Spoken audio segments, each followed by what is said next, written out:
Isang maganda at mainit na gabi po sa bawat isa.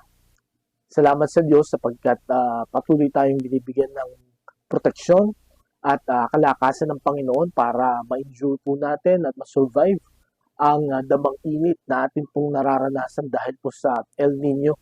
Nawa ang bawat isa po ay may maayos na kalagayan pa rin at malakas na pangatawan. Mag-ingat po tayo, wag po natin pabayaan na ating po mga sarili. Lagi po tayong uminom ng maraming tubig para hindi tayo maapektuhan masyado ng init na ito na ating pong nararanasan. Patuloy po nating ipanalangin ang ating pong mga kapatiran na may karamdaman. Salamat sa Panginoon at natapos na yung surgery po ni Brother Kunaya nung Monday. Pag-pray po natin ang fast recovery niya. Ganun po si Brother Jaire, pag-pray po natin sapagkat nagkaroon po siya ng problema sa kanyang mukha. Ito po daw ay Bell's palsy. So pag-pray po natin na bigyan ng karunungan yung doktor at yung mga therapist upang manumbalik na po yung form ng kanyang mukha. At ipag-pray po natin sila na panumbalikin ng Panginoon ang kanilang mga kalakasan upang makasama po natin sila sa ating pong paglilingkod, pagsamba sa ating pong Panginoon at magawa din nila yung mga dapat nilang gawin everyday. So sa ating pong pagpaputuloy ngayon pong gabing ito, buksan na po natin ang ating pong mga Bibles sa Philippians chapter 1 verses 3 to 5. Philippians chapter 1 verses 3 to 5. Ang sabi dito, I thank my God every time I remember you.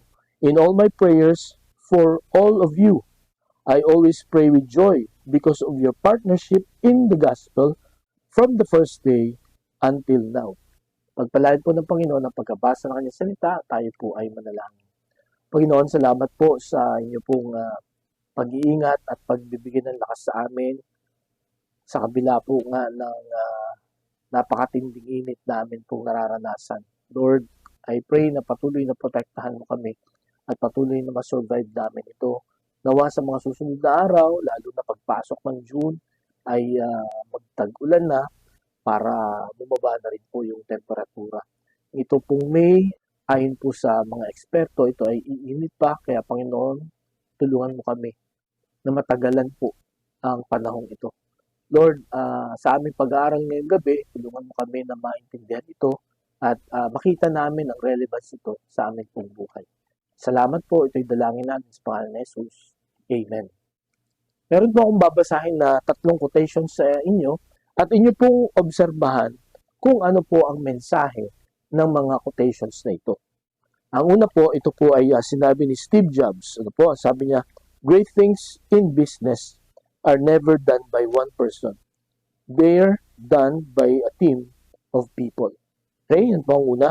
Ang pangalawa, ito naman po ay ayon kay Reid Hoffman, no matter how brilliant your mind or strategy, if you are playing a solo game, you'll always lose out to a team.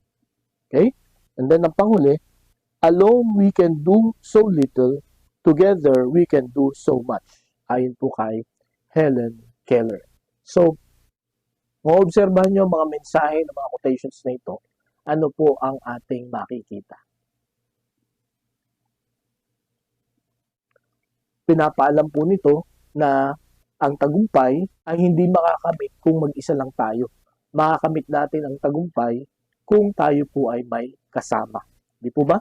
At naniniwala ako sa gabing ito na sa lahat ng ating pong pagpupursige, sa lahat ng aspeto ng buhay po natin, kailangan po natin ang kasama ng katuwang para po tayo ay magtagumpay. Ito man ay sa school, ito man ay sa trabaho natin, ito man ay sa ating mga personal na buhay, at lalo tigit maging sa ating pong paglilingkod sa Panginoon. Sapagkat ito pong talata na atin pong binasa dito sa Philippians chapter 1 verses 3 to 5, ito po ay isang panalangin ng pasasalamat ni Apostol Pablo para sa mga Philippian believers. Na natutuwa siya sapagkat katuwang niya sa gawain itong mga mananampalatayang ito. At sa panalangin ng pasasalamat na ito ay ipinakita niya kung bakit nagagalak siya na laging ipanalangin at ipagpasalamat ang mga mananampalatayang ito every time na siya po ay nananalangin. Ano po? Ang sabi po dito sa verse 5, because of your partnership in the gospel from the first day until now. Okay? So, tinuturing ni Apostol Pablo itong mga mananampalataya sa Pilipos na kanyang kapartner, ano po, in the gospel or sa kanyang pagbabahagi ng salita ng Diyos, sa kanyang paglilingkod sa Panginoon. At gaya po ng sabi ko po kanina, sa ating pong paglilingkod sa Panginoon, kailangan po natin ng katuwang ng kapartner. At dito po sa talatang ito, kung yung obserbahan kung paano niya isinulat at paano niya inilarawan ang mga Philippian believers bilang mga kapartner, ay ito po ang ating makikita. No po? At ito po ang pamagat ng ating pong mensahe ngayon pong gabing ito. Encouraging partners in God's work. Encouraging partners in God's work. Sila po ay nakakapagpalakas ng loob na kapareha o katuwang po sa gawain ng Panginoon. Mga kapatid, ngayong gabi, I'm sure meron din kayong mga katuwang, no? Meron din kayong mga kapareha sa kung ano man ang inyong ginagawa. Masasabi po ba natin ngayong gabi na tayo po ay nakakapagpalakas ng loob? Tayo po ba ay very encouraging partner, no po, sa ating pong grupo? Okay? Again, sa trabaho man yan, sa school man yan, kasi sa school, di ba, maraming group studies. So, anong klaseng groupmate ka, no? Sa mga laro, anong klaseng teammate ka? At sa church, no po, anong klase na churchmate ikaw, ano? Sa gabing ito, nawa maging desire ng puso natin, maging panalangin ng bawat isa sa atin, that we will be an encouraging partner in God's work or in the ministry. At ito pong mga prinsipyo na makikita natin dito ay hindi lamang ito applicable sa church, kundi pwede rin po ito nating i-apply sa ating trabaho, sa ating pag-aaral, maging sa ating pong family, no? Nawa ngayong gabi, ang bawat isa po sa atin ay maging encouraging partner in God's work. Ito po aklat ng Philippians, ano po, itong sulat ni Apostol Pablo sa mga taga-Pilipos ay sinulat niya noong 61 to 62 AD. Pero siya po ay nakabisita, ano po, dito sa city ng Philippi 10 years ago, ano po, at siya po ay nagstay dito ng 3 months. At meron pong prominent na Bible character tayo makikita na mga naunang Philippian believers na mga converts ni Apostol Pablo. Ito po ay si Lydia at saka yung Philippian jailer. Ito po yung nakita natin sa Acts chapter 16 na nung kinulong si Apostol Pablo at saka si Silas, nung kumanta sila, nagiba yung kulungan at yung nagbabantay sa kanila ay dapat magpapakamatay na, pero sabi ni Apostol Pablo, wag, hindi kami tumakas. No? You believe on the Lord Jesus Christ and you and your household will be saved. So ito po yung mga unang converts ni Apostol Pablo.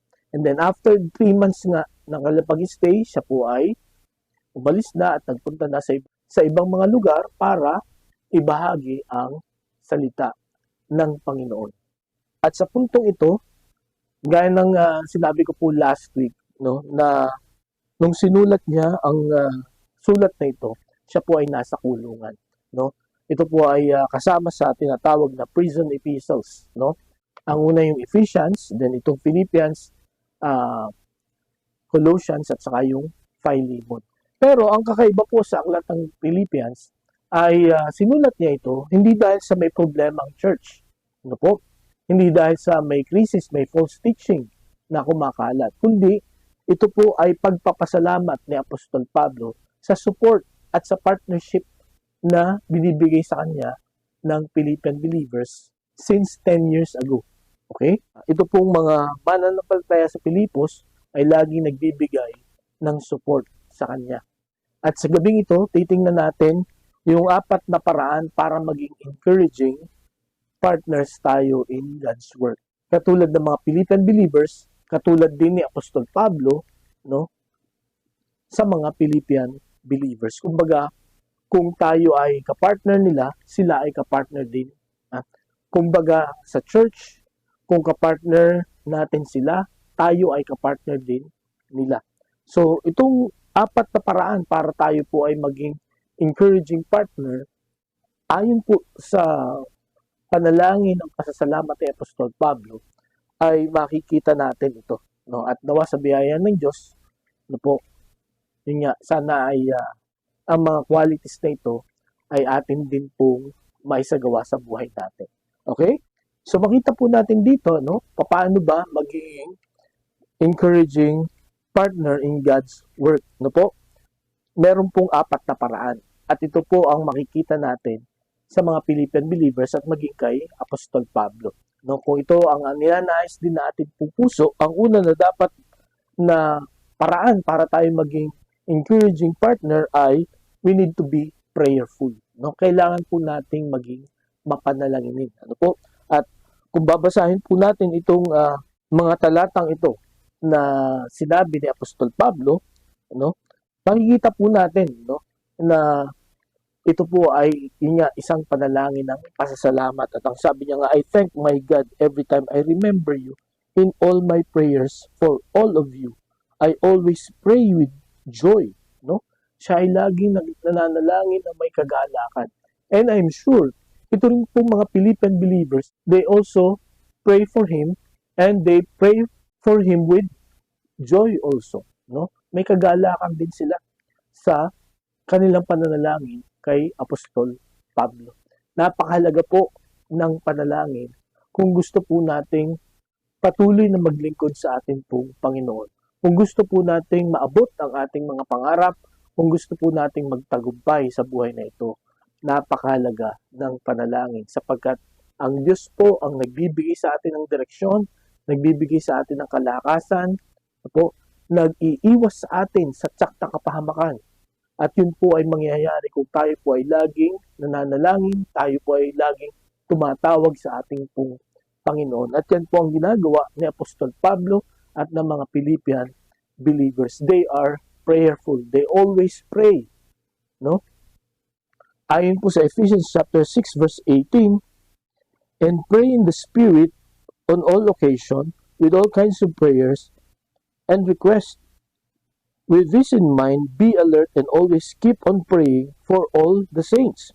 Ang sabi pa sa verse 19, pray also for me that whenever I open my mouth, words may be given me so that I will fearlessly make known the mystery of the gospel, for which I am ambassador in chains. Pray that I may declare it fearlessly as I should. So, kahit po sa pagbabahagi ng salita ng Panginoon, no? Ito pong si Apostol Pablo, expert na siya. Magaling na siya mag-share ng gospel. Marami na siyang alam tungkol sa salita ng Diyos. At sa palagay ko, ay lahat na ng tanong na pwedeng itanong sa kanya ay kaya niyang sagutin. Pero, dito, makikita natin that he is still asking for prayer sapagkat dependent siya, no, sa kapangyarihan, sa direksyon ng Panginoon. Na parang pinapakita niya dito, hindi siya magtatagumpay, no? Hindi niya may babahagi ng maayos, maliwanag at may kapangyarihan ang salita ng Diyos without God guiding him. At ganun din po tayo mga kapatid. Tandaan natin, no po, ang dahilan kung bakit papakinggan tayo ng mga tao sa ating ibinabahagi ng salita ng Diyos ay hindi dahil sa alam na alam natin yung ating sinasabi, hindi dahil sa magandang pagkakasabi natin, no po, hindi dahil sa well-prepared tayo or well-trained, kundi dahil po ito sa kapangyarihan ng Panginoon. At ang sabi nga po sa Matthew chapter 26 verse 41, lagi natin itong binabanggit, ganito kahalaga ang panalangin sa buhay ng isang tao. Ganito kahalaga ang panalangin sa buhay ng isang partner, no?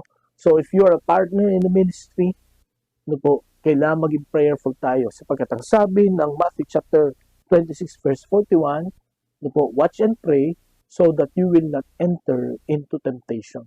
The spirit is willing but the flesh is weak.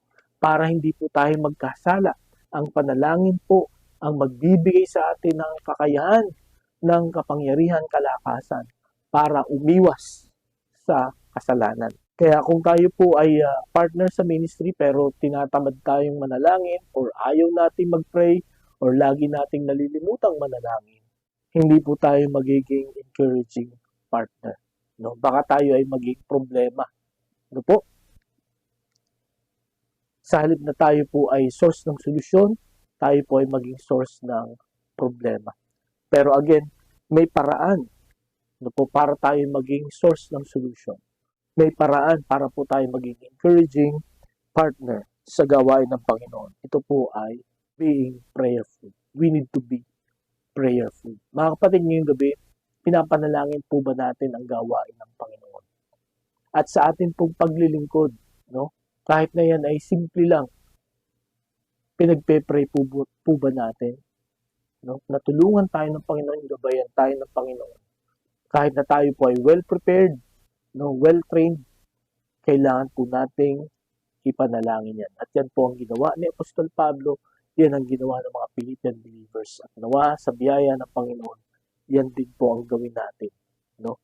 Sa ating paglilingkod sa Diyos, we need to be prayerful so that we will be an encouraging partner in the ministry.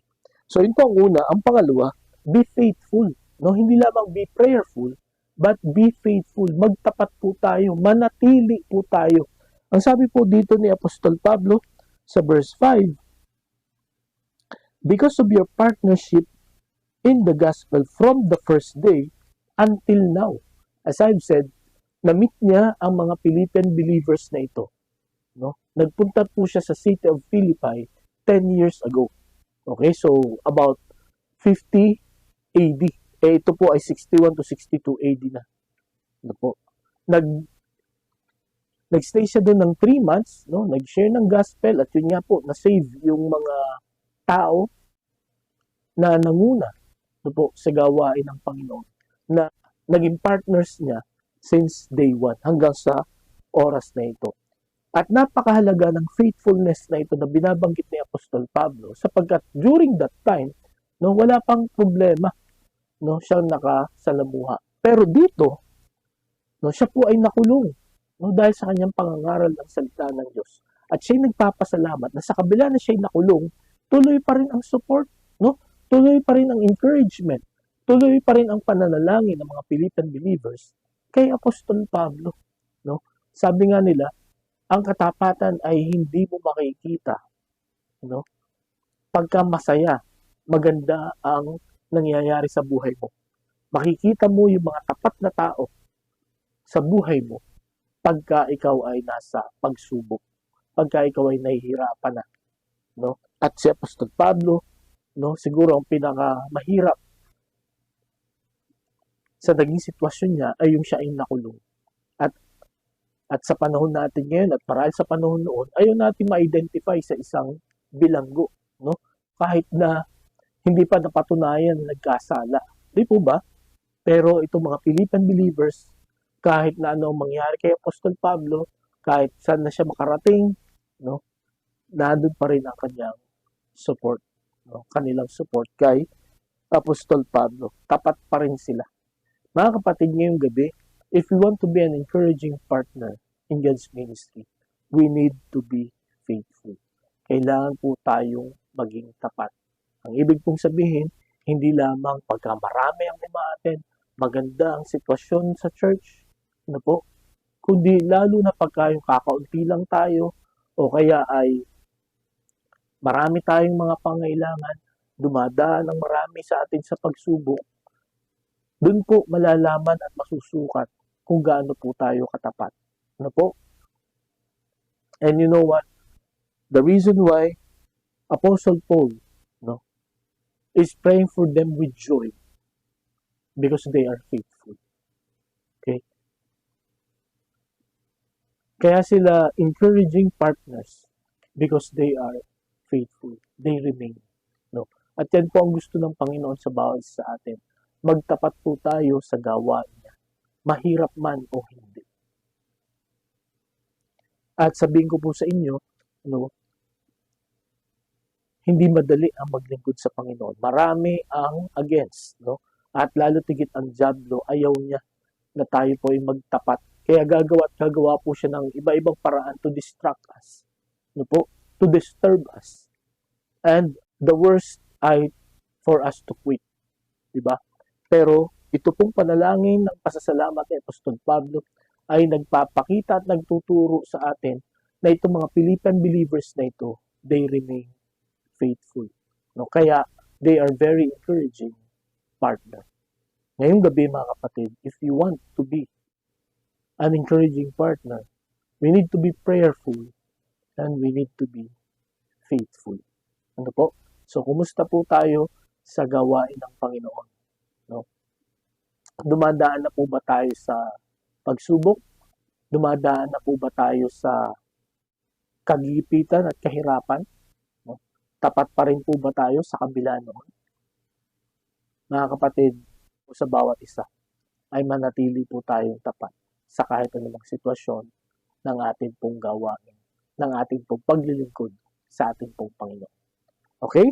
Ang pangatlo po, hindi lamang be prayerful, be faithful, but thirdly, be thoughtful. No? Maging maalalahanin ka. Okay? Itong mga Philippian believers, kaya tuwang-tuwa si Apostol Pablo every time na pinapanalangin na sila. Because these believers were thoughtful. No? Sila ay may malasakit, sila ay nagmamalasakit sa kanya, sila ay nag-iisip kung papaano matutulungan si Apostol Pablo. Dito sa Philippians chapter 4 verse 14 to 16, ang sabi dito, "Yet it was good of you to share in my troubles.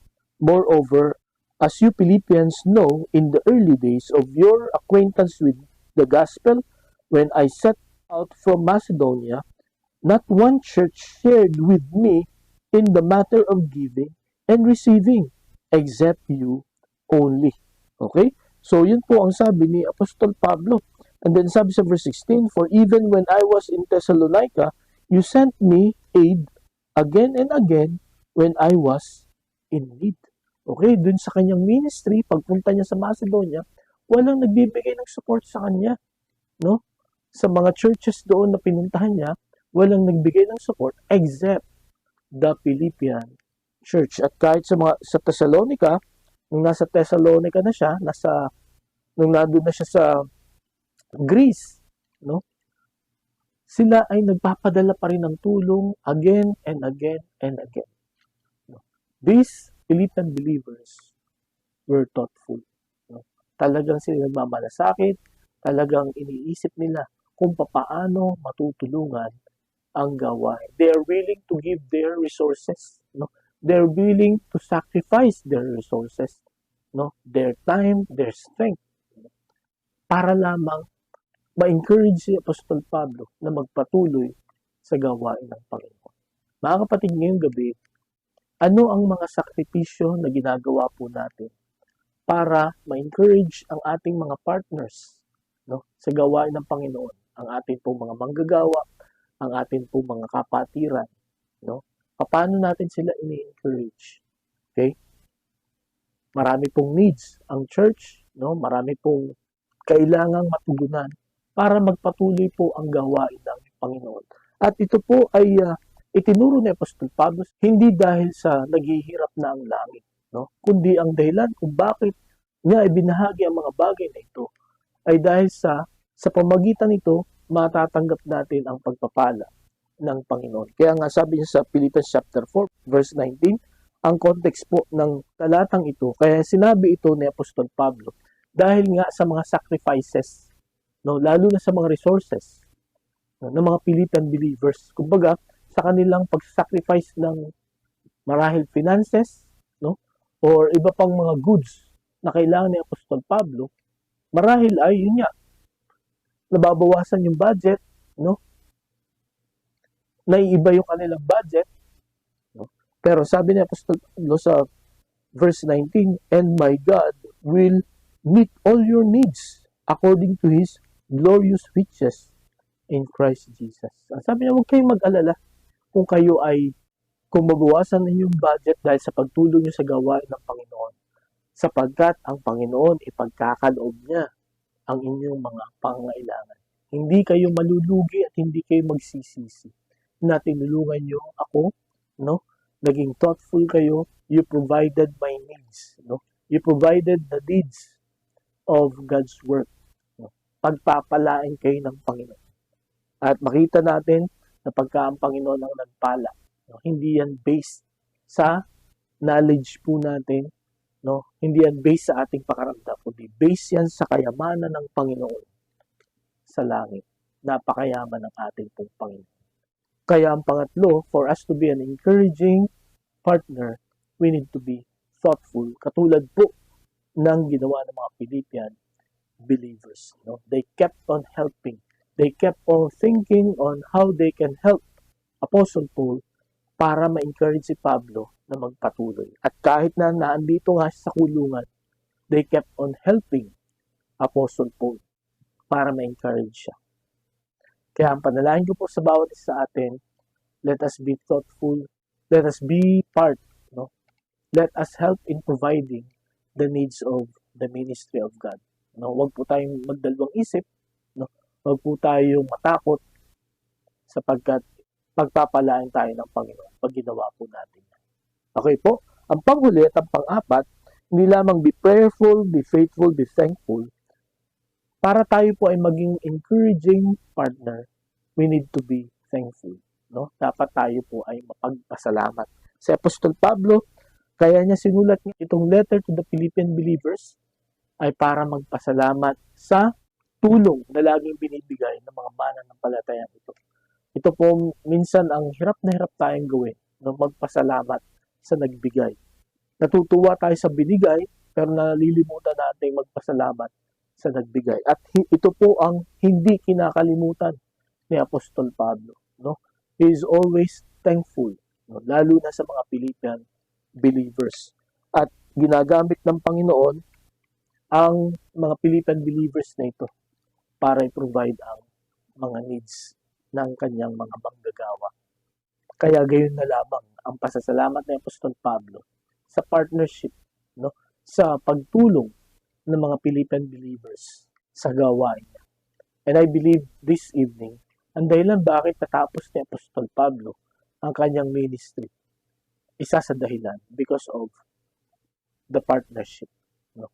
Because of these people, they are very encouraging partners. At tayo din po, mga kapatid, magagawa natin ang gawain ng Panginoon, matatapos natin ito kung tayo po ay magtutulong-tulong. No? Kung tayo po ay magpapalakasan sa isa't isa. No? Di ba napakahirap kung ang partner mo ay laging diskumpiyado, no? Laging may duda sa ginagawa mo at laging nagrereklamo, no? Parang, kabibigay ko lang last week o kaya kabibigay ko lang last month uubos na, kailangan na naman, no? Hindi nila iniisip yun, no? They kept on helping Apostle Paul. At marahil kahit hindi pa kailangan ni Apostol Pablo, no, ipinagkakaloob na nila. Marahil yung iba ay advance, no, or sobra. Kaya nga ganito ka pasalamat si Apostol Pablo sa kanila. At mga kapatid, sa paggawa nga po natin ito, sana huwag nating makalimutang pasalamatan ng una ang Diyos at ang pangalawa ay yung ating pong mga katuwang sa gawain ng Panginoon. Sa pagkatunay na biyaya niya ang dahilan kung bakit nandito tayo at kung bakit tayo gagamitin ng Panginoon para maging kabahagi po tayo sa paglago ng kanyang gawain. Kaya ngayong gabi meron po tayong 4 na nakita na paraan, no? 4 ways para maging encouraging partner tayo in God's work. Una, we need to be prayerful. Secondly, we need to be faithful. Thirdly, we need to be thoughtful, and then we need to be thankful. Ayon po sa Barna.com, no? Ito po ay isang research company. At ang kanilang ni-research 2 years ago ay ilan ang mga manggagawa ng Panginoon. Ilan ang mga pastors na nag-quit sa gawain. At ang data na kanilang nakita po ay 3 sa bawat 5 pastor ay nag-iisip na mag-quit na sa gawain ng Panginoon. Alam niyo kung bakit? Ang unang dahilan ay sobrang stressful ng gawain. At ang pangalawa, they felt alone. No? Feeling nila walang nagpe-pray sa kanila, walang kasama sila, walang nagmamalasakit sa kanila, at walang nagpapasalamat sa kanilang mga efforts. Mga kapatid, tayo po iniligtas ng Panginoon, no? Hindi lamang para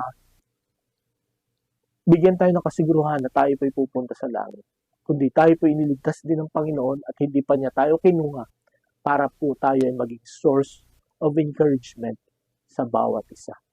No? Sa pamagitan po nitong apat na ito, no, be prayerful, be faithful, be thoughtful, and be thankful, I'm sure we will be an encouraging partner in the ministry, in God's work. Lahat po ng nakapalibot sa atin, no? Lahat po ng mga makakasalamuha, makakasama natin sa gawain ng Panginoon, mga pastor, Bible women, no, mga deacons, no, mga ministry leaders, no, kung ganito po ang ating gagawin, then we will be an encouraging partner in God's work. Tayo po'y manalangin. Salamat, Panginoon, sa paalala mo buhat sa inyong salita. Salamat kay Apostol Pablo na siya ay may kagalakan na nagpasalamat sa inyo at sa mga ministry partners niya, mga Philippian believers. Lord, thank you for their lives. Thank you because they are prayerful, thoughtful, and thankful. Sana po ang bawat isa sa amin na involved sa gawain mo ay magkaroon din po ng ganitong attitude. Sapagkat sa pamagitan nito, sa inyong biyaya, sa inyong tulong, ay magagampanan namin at ma-accomplish namin ang gawain na pinagkaloob mo po sa bawat isa. Panginoon, salamat po sa inyong salita, sapagkat lahat ng ito'y dalangin namin sa pangalan ni Jesus. Amen. Maraming salamat po sa inyong pakikinig. Pagpalain po tayo ng Panginoon at magandang gabi po sa bawat isa.